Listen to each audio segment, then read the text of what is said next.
بسم اللہ الرحمن الرحیم۔ السلام علیکم ورحمۃ اللہ وبرکاتہ۔ اس واقعے میں سلطان صلاح الدین ایوبی کی زندگی پر ایک بہت بڑا بدکاری کا داغ لگنے کے بارے میں آپ کو آگاہ کیا جائے گا۔ آدھی رات کا وقت ہو چکا تھا۔ صلاح الدین ایوبی جو کہ مستقبل کا سلطان تھا، اس پر ایک شاریہ نامی لڑکی نے بدکاری کا الزام لگا دیا تھا۔ قاضی ابن ارسون جو کہ سلطان صلاح الدین ایوبی کا استاد بھی تھا، صبح اس مقدمے کو سننے والا تھا۔ یہ الزام ایک عام انسان پر نہیں بلکہ ایک باصلاحیت اور باکردار انسان نجم الدین ایوب کے بیٹے سلطان صلاح الدین ایوبی رحمۃ اللہ علیہ پر ایک لڑکی نے لگایا تھا۔ قاضی ابن ارسون بہت پریشان تھا کہ اگر میرے شاگرد پر لگایا گیا الزام سچ ثابت ہو گیا تو میری ساری زندگی کی تعلیم اور دی گئی تربیت پر پانی پھر جائے گا۔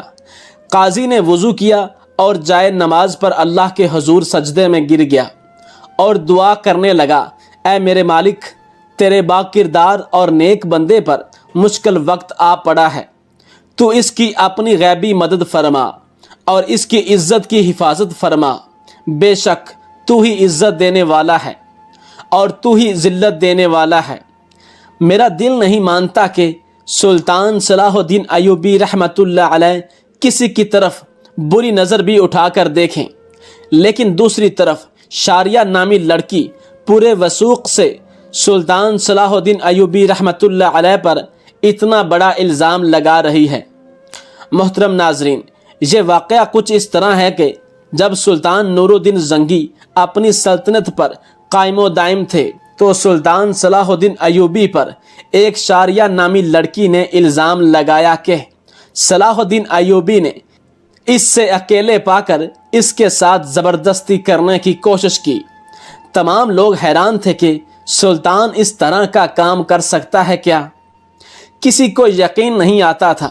کوئی کچھ بات کرتا اور کوئی کچھ بات کرتا۔ اگلی صبح سلطان نور الدین زنگی کی موجودگی میں قاضی ابن ارسون نے یہ مقدمہ سننا تھا اور سلطان صلاح الدین ایوبی پر فرد جرم عائد ہونے کے بعد سزا سنائی جانی تھی۔ صلاح الدین ایوبی رات کو ساری رات بخار میں تڑپتا رہا اور اللہ سے دعا کرتا رہا، اے میرے مالک، تو ہی میری مدد فرما، تو ہی بہتر جانتا ہے، تو ہی سب سے سچا ہے، بے شک میری مدد کرنے والا صرف تو ہی ہے۔ صبح کا وقت ہوا تو سلطان صلاح الدین ایوبی کا بخار بہت زیادہ تھا۔ صلاح الدین نے وضو کیا اور نماز کے لیے کھڑے ہو گئے۔ نماز ختم کرنے کے بعد اللہ کے حضور سجدے میں گر کر دعا مانگی اور کہا، اے میرے مالک، تو ہی میری عزت رکھنا۔ وہ دن نجم الدین ایوب خاندان کے لیے بہت ہی عجیب دن تھا۔ لوگ بڑی بے تابی سے اس لمحے کا انتظار کر رہے تھے کہ جب سلطان نور الدین زنگی کی موجودگی میں قاضی ابن ارسون اس مقدمے کو سنیں گے اور سلطان صلاح الدین ایوبی کے ساتھ کیا ہونے والا ہے، کیونکہ اس وقت بھی کچھ لوگ نور الدین زنگی کے خلاف تھے جبکہ کچھ لوگ نور الدین زنگی کے ساتھ تھے۔ اس لیے لوگوں کے ذہن میں مختلف سوالات تھے۔ سورج طلوع ہو چکا تھا۔ سلطان نور الدین زنگی اپنے دربار میں آ چکا تھا اور اس کے بائیں جانب قاضی ابن ارسون کا تخت تھا اور نیچے صلاح الدین ایوبی ہاتھ باندھے کھڑا تھا۔ تھوڑی دیر کے بعد قاضی نے فرد جرم پڑھ کر سنایا اور فرد جرم پڑھنے کے بعد قاضی سلطان صلاح الدین ایوبی سے مخاطب ہوا اور کہا کہ تمہیں اپنی صفائی میں بولنے کا پورا حق ہے۔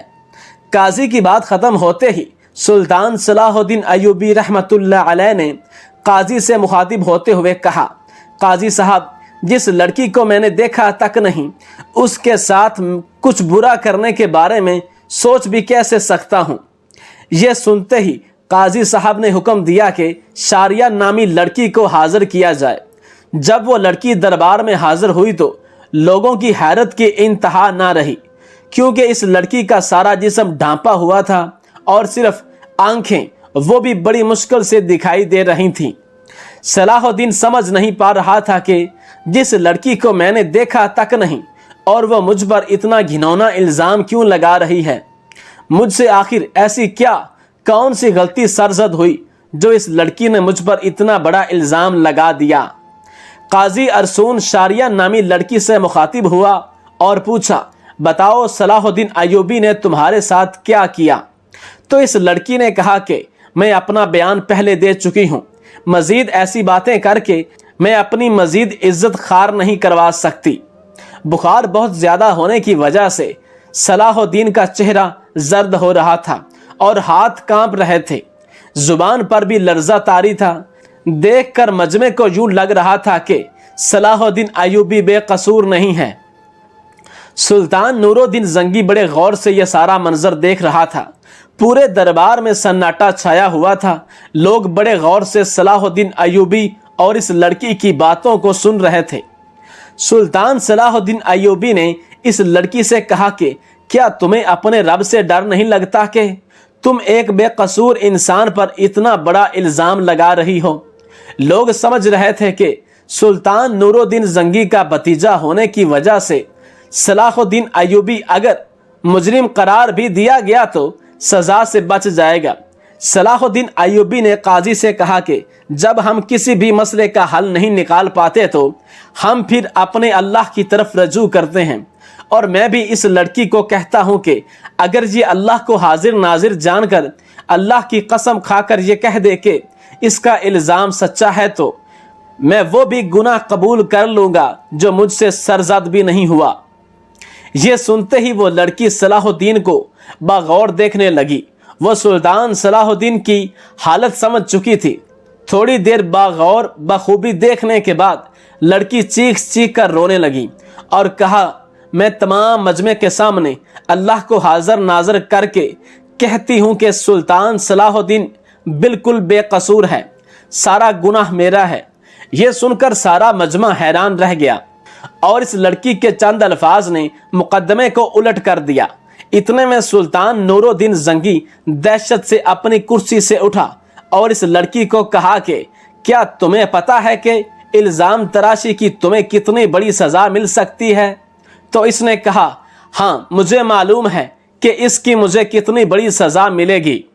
اس کے بعد قاضی نے شاریہ سے کہا کہ آخر ایسی کیا وجہ تھی کہ تم نے صلاح الدین ایوبی پر اتنا گھناؤنا الزام لگایا؟ تو لڑکی نے اپنی آنکھیں جھکا لیں، لیکن جب سلطان نور الدین زنگی رحمت اللہ علیہ نے لڑکی کی طرف دیکھا تو اس نے کہا، اے میرے سلطان، میں جانتی ہوں کہ مجھ سے بہت بڑا گناہ ہو گیا ہے، شاید جس کی تلافی بھی ناممکن ہو، کیونکہ جو داغ صلاح الدین ایوبی کے کردار پر لگا وہ شاید میں چاہتے ہوئے بھی نہ مٹا سکوں، لیکن یہ سب کام کرنے کے لیے میں مجبور تھی۔ سلطان نور الدین زنگی نے پوچھا کہ بتاؤ تمہیں اس کام کے لیے کس نے مجبور کیا؟ تو شاریہ نامی لڑکی نے امیر ابن مرقوم کی طرف اشارہ کرتے ہوئے کہا کہ اس عالی مرد امیر نے مجھے یہ سب کرنے کے لیے مجبور کیا۔ یہ سب سنتے ہی تمام درباری امیر ابن مرقوم کو ملالت اور غصہ کی نظروں سے دیکھنے لگے۔ امیر ابن مرقوم اپنی جگہ سے اٹھا اور بڑے دبدبے کے ساتھ کہنے لگا، یہ لڑکی جھوٹ بول رہی ہے، میں بھی صلاح الدین کی طرح اس کو جانتا تک نہیں۔ نور الدین زنگی نے کہا کہ کل معلوم ہو جائے گا کہ کون بے گناہ ہے اور کون گناہ گار۔ اس کے بعد سلطان نور الدین زنگی نے شاریہ نامی لڑکی کو اپنے کمرے میں بلایا اور پوچھا کہ بتاؤ اصل ماجرا کیا ہے؟ لڑکی نے کہا کہ ایک جنگ میں میرے ماں باپ مارے گئے تھے اور میں اس ظالم امیر ابن مرقوم کے ہاتھ لگ گئی تھی۔ یہ مجھ پر بے انتہا ظلم کرتا تھا، بے حد تشدد کرتا تھا، اور شاہی کنیز کے جانچ کرنے کے بعد اس لڑکی کی پیٹھ پر کوڑوں کے نشان بھی دکھائی دیے گئے۔ اور ادھر سلطان نور الدین زنگی کے خاص جاسوسوں نے شاریہ اور امیر ابن مرقوم کے بارے میں ساری معلومات اکٹھی کر لیں اور ان کے آپس کے تعلق کو سلطان کے سامنے بے نقاب کر دیا۔ یہ دیکھ کر سلطان نے اگلے دن پورے مجمع کو ایک جگہ پر اکٹھا ہونے کی دعوت دی۔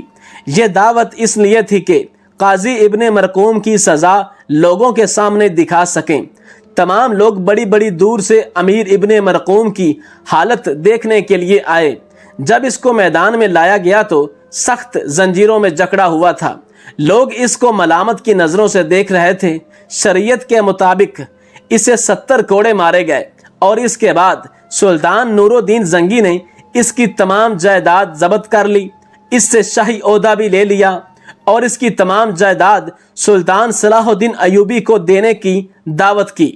لیکن سلطان صلاح الدین ایوبی رحمۃ اللہ علیہ نے یہ کہتے ہوئے ٹھکرا دیا کہ میں کسی کا مال اپنے حصے میں رکھ کر غاصب نہیں بننا چاہتا، اور اسی طرح سلطان صلاح الدین ایوبی رحمۃ اللہ علیہ کی اللہ تعالیٰ نے غیبی مدد کی اور اس کے وجود پر لگا یہ بدکاری کا داغ دودھ کی طرح دھل گیا۔ بے شک اللہ اپنے بندوں کی مدد فرماتا ہے۔ جو انسان گناہ، بدکاری، زنا سے بچتا ہے تو اللہ تعالیٰ اس کی مدد فرماتا ہے، اور جس کا کھلم کھلا واقعہ قرآن شریف میں موجود ہے۔